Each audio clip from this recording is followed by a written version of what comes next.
First of all, we actually just want to thank you so much for all the love, yes, all of the views, all of the comments. Thank you guys so much. Thank you so much. Yes. So in today's video, it's Sheila's birthday tomorrow. Yes. So in today's video, she's turning 22. So we're just going to be talking about 21 lessons we've both learned in 21 years. I'm older than Sheila by a year. I'm 23. But it is what it is. No, you see, with old age comes wisdom. And today we're having some tea. As we just go through these lessons, we're having this Heather and Heather tea. I can't pronounce the second word, but the first word, but it's something in cranberry. It's really good. Got it from Carrefour for about 350, 400 bob. It's really good. And it's good for your, sehemu nyeri. Uko chini, so yes, we'll put more details on a post on Instagram throughout the week, somewhere in between the week, so watch out for that. So let's start. Should I start? Because I'm the birthday girl. By the way, I'm accepting gifts.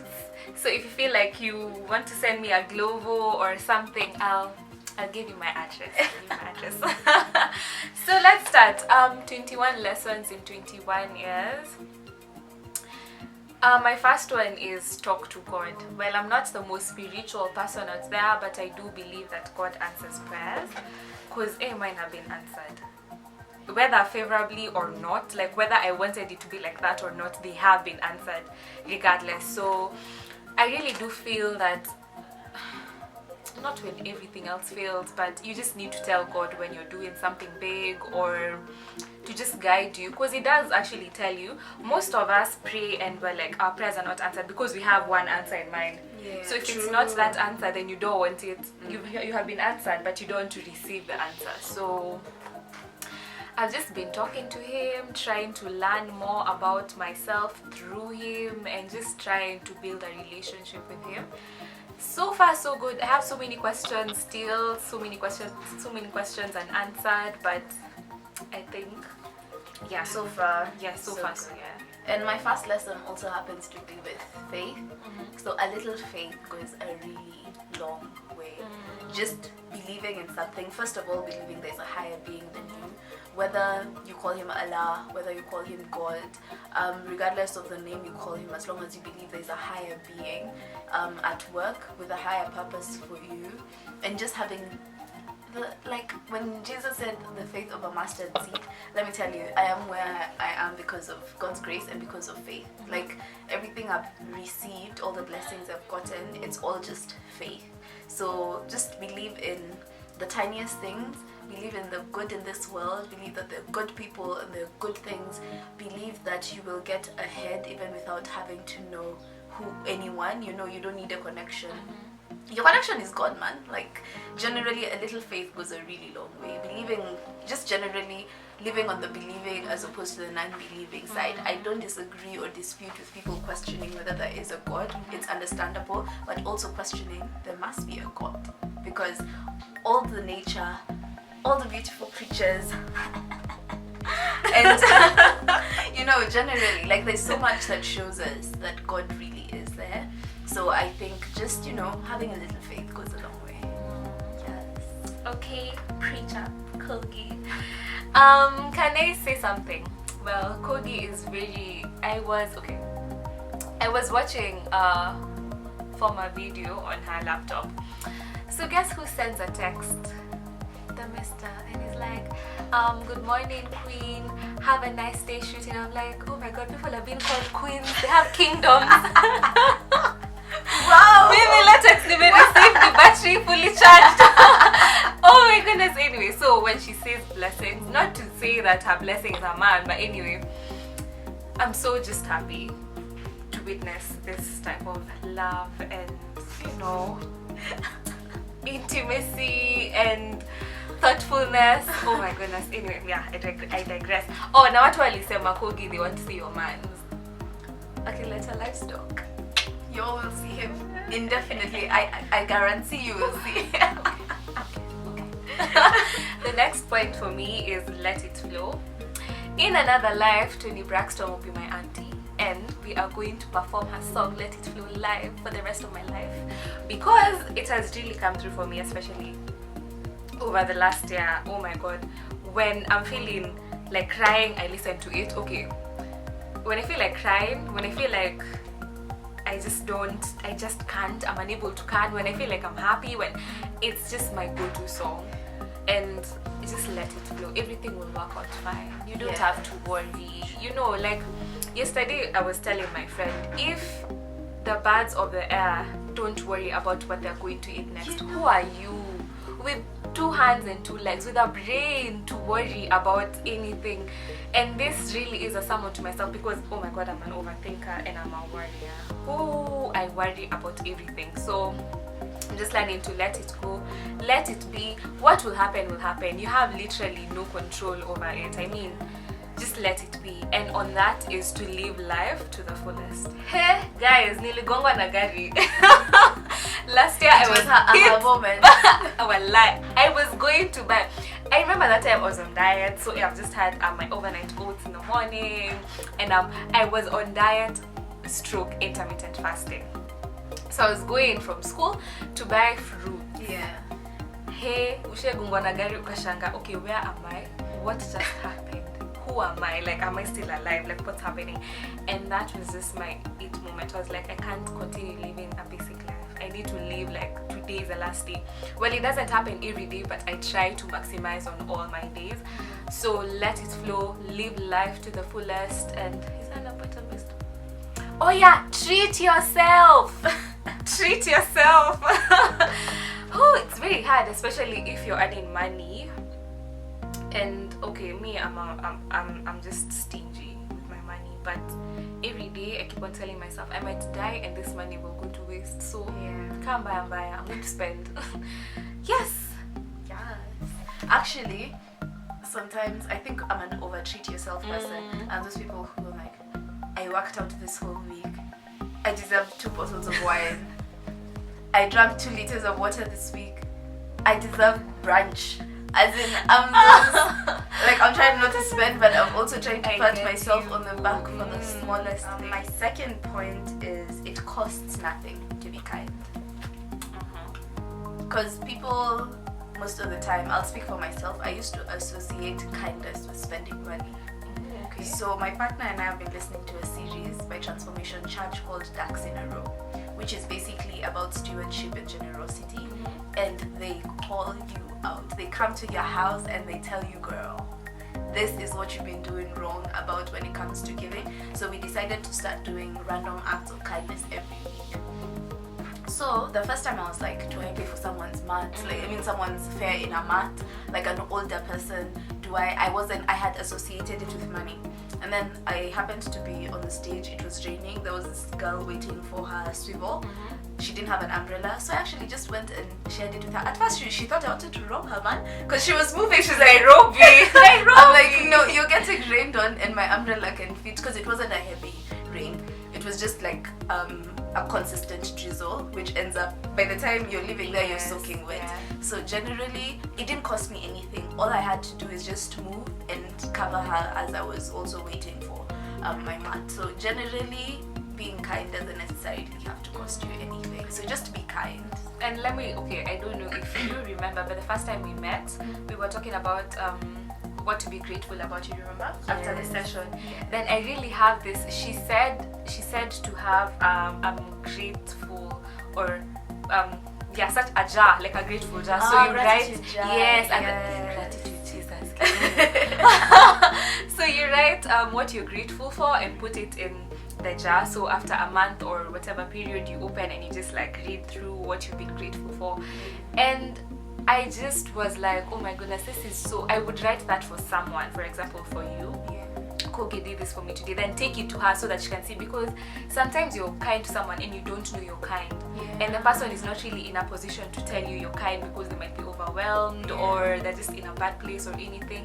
So if you have friends that you want to do this with, just write down what your friend has done for you that you like, then just present it to them. The third one for me is vaginal health. Guys, it has been a struggle. It has been a hustle. Because for the longest time, me, first of all, my skin has started acting up like the last year, and also my vagina has started acting up the last year. So I'm those people who used to wake up, my skin is good, so I don't have to do anything, just wash and go, because I don't apply lotion on my skin because it's very oily. So that and my vagina was just wash and go.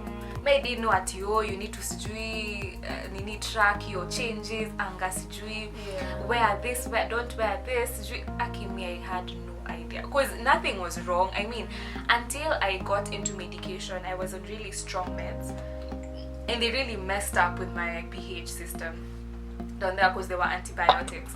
So I kept on having a recurrent series of vaginal of yeast infections. And the first time I didn't know, I thought it was an STD, and I'm like, okay, STD inatoka wapi? Where? From where? From who? So I start I was having what are these called? Investigations. I'm like, okay, whose towel did I use? No one. Where did I go to swim? Nowhere. What did I do? I don't know. So then I asked my aunt, I'm like, is this normal? She's like, Kwani, do you wash with soap? I'm like, yeah, Kwani, like, yeah. I mean, it's supposed to be washed. She's like, no, don't wash with soap. I stopped. Zika reduced. The next time it was, I used to use Downy. I love Downy, the fabric softener. Oh, it smells so good. So me, I used to wash even my jeans and my underpants in that, and it's really strong. So then I get itchy, and I'm like, okay, what is wrong? I got so frustrated. So when I go to the hospital, they're like, it's just a yeast infection. It's just a yeast infection. Are you sexually active? No. And I'm like, he's like, okay, just check on what you're doing, what you're eating, what you're wearing, perfumes and everything. So it's been such a journey of discovery, of knowing what works for me, what doesn't work for me, and I'm so proud of where I am right now because the sis is healthy. She's glowing. Yes. She is functional. So yes, I'm so happy that I have learned what to do and what not to do. My third one is tour your country, explore your country. Like, I know we all want to get stamps on our passports, etc., but people actually get stamps on their passport to come and see your country, and they pay so much more than you would pay. Like, most of these places have residential rates. Even if you go to a place like HeyGirlKe, on the website they'll have a rate because they're targeting tourists from abroad, but if you call them, they'll give you a completely different rate because you're a resident. So we have such a beautiful country. Like, it is so, the nature, Nanyuki, Diani, Watamu, Lamu, Mount Kenya, like, we have so much beauty. Even Samburu is hell a beautiful. So we have such a beautiful country, and it's cheaper to travel locally because you don't need a passport stamp. All you need is a car, fuel, a bunch of good friends, good wine, and you just drive down to wherever it is you're going. So just tour your country. We've been blessed with a beautiful country. It reduces your costs compared to you going abroad, and it makes you a bit more grateful for your country, because I know we all have this Kenya yetu, the government, but generally it's still a very beautiful country. Outside of Nairobi with hustle and bustle and the cars, matatus, Ubers, like, it's hectic here. But if you just drive down even just to Gilgil, like that time you went, it's not even that far, and it gives you that wusa of, yeah, it makes you a bit more grateful. So just tour your country a bit more this year being 2019, 2020. Yeah, no, we're talking about 2019, 2018 lessons we've learned, so we should implement them, like, so I'm saying generally moving forward, just tour your country a bit more. On that note, I have a sort of bucket list of places I want to visit, not with who, because my friends are 5, but just places I want to visit. And I've been making a conscious decision to be saving for every month. I need to go somewhere, even though it's just a drive. I don't have to sleep, I just need to go. So far I've been to, like, I think this year only, is it 7 towns, and I'm so proud of myself. So yeah, Tembea, Kenya. It's beautiful. It is. My fourth point is on knowledge. I've just been actively looking for knowledge I want to learn more, I want to know more, because I'm these people who I will, okay, kitambo I used to throw arguments for the sake of it. Like I'll argue with you just For the sake of it. for the sake to, I have nothing to say, my facts are not even correct, but I'm just arguing. But nowadays I just sit back, listen to people talk, and I'm like, okay, that they think like this, they talk like this, what's behind, like what's the rationale? Yeah. Rationale, what's the thinking, why are they thinking like this, what's their philosophy? So I want to just get to know things. I don't know, I just want to know things, I want to know everything, and it really is overwhelming for me because now I end up reading on everything, like kila kitu tu I just guzilia. But this year my topics are feminism, economy, and African literature in general. So far so good actually. I'm reading books, and yeah, I have a book club.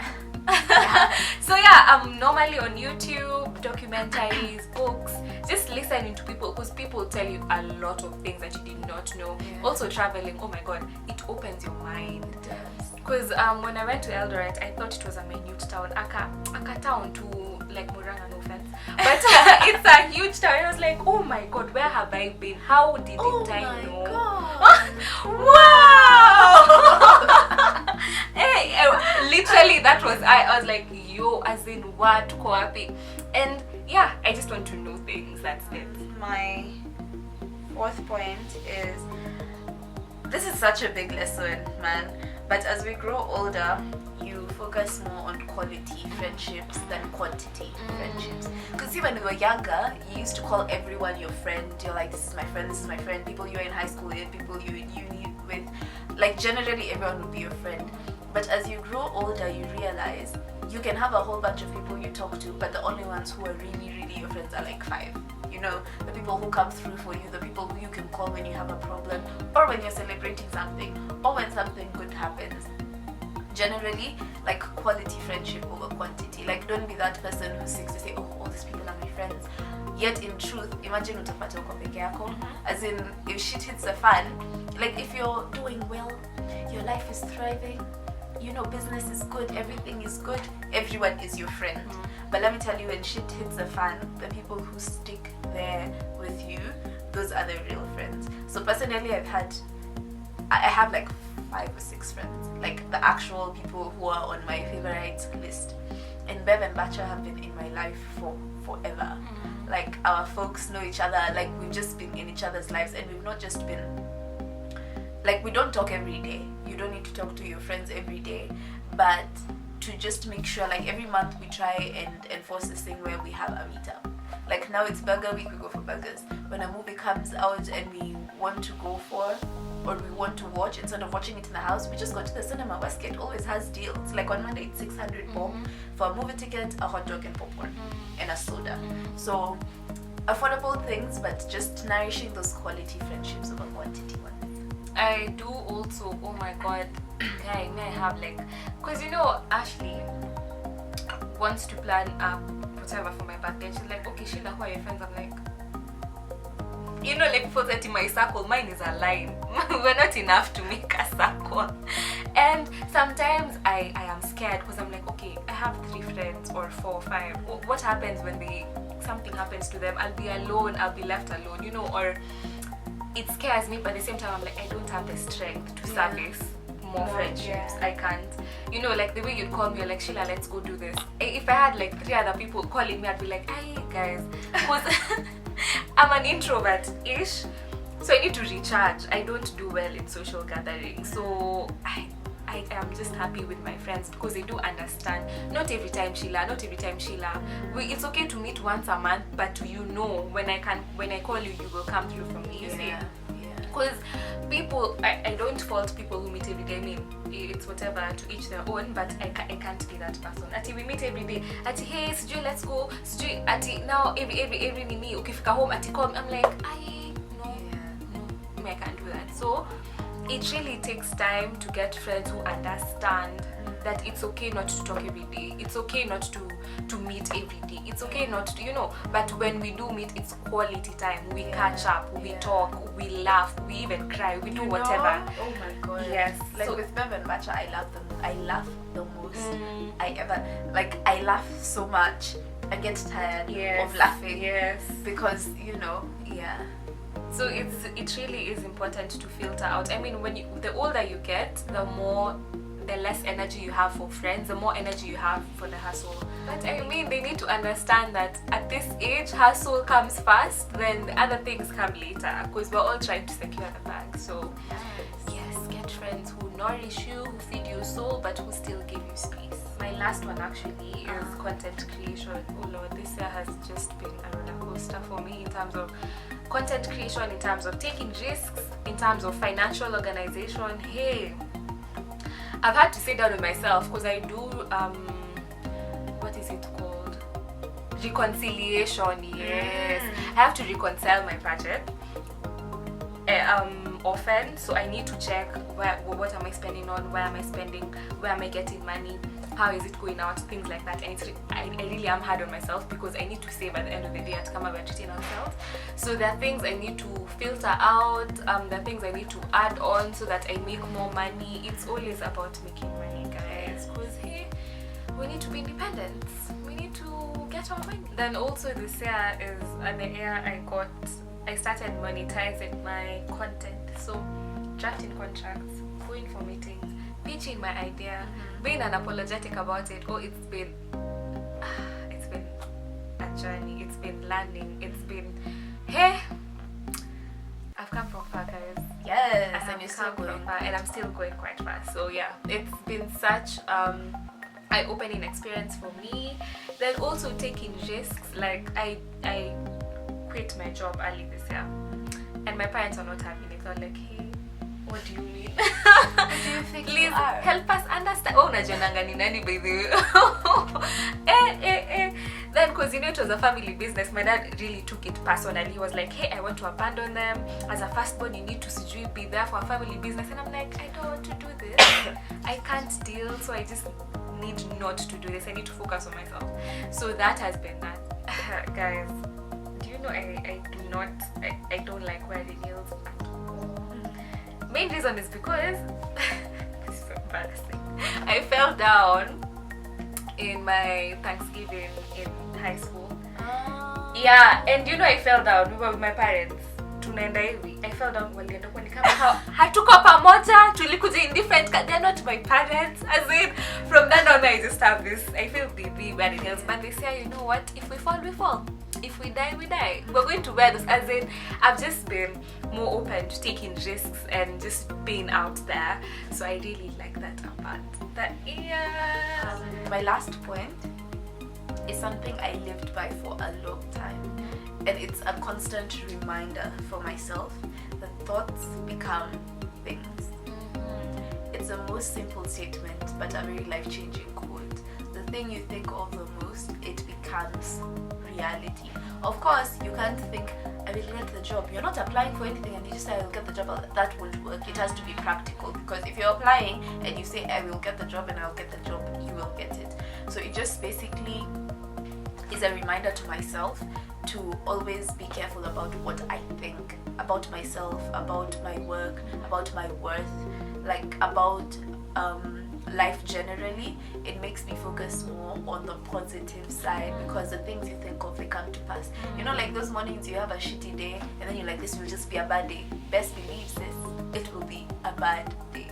But if you're having a bad morning and you're like, you know what, it'll get better, it does get better. Something good comes out of it in the course of it. So thoughts really do become things, and use that to your advantage. Don't use it and bring bad fortune to yourself just because of how you think. And it's something that I'm also learning by it. Like, you know, it's a lesson, it's a constant lesson. You don't learn it once and then you're like, now I got it. No, you know, constantly keep learning that. So thank you guys for watching this part of the video. Look forward to part 2, where we share the rest of the lessons we have learned. Have a good week, guys. Bye.